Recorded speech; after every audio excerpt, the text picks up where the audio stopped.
আসসালামু আলাইকুম। সকালবেলায় আমাতুল্লাহ তাকিয়া বায়না ধরেছে বাবার সাথে হাঁটতে যাবে। তুমি কোথায় আসছো? হাঁটতে। সুন্দর পরিবেশ, মাশাআল্লাহ। ডাক bungalow,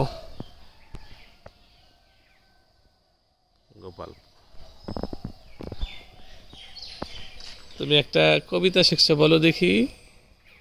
I love my country, I love my land, green Bangladesh my homeland.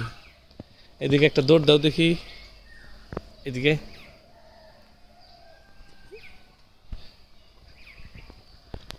এদিকে দৌড়, দৌড়, হাঁটো ওইদিকে।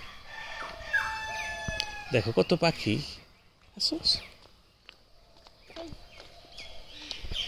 তুমি কি দৌড়াতে পারো? দৌড় দাও, দৌড় দাও, দৌড়, হাঁটো। সকালবেলা হাঁটতে এসছি, হাঁটো, দৌড়। পাখি কি বলে?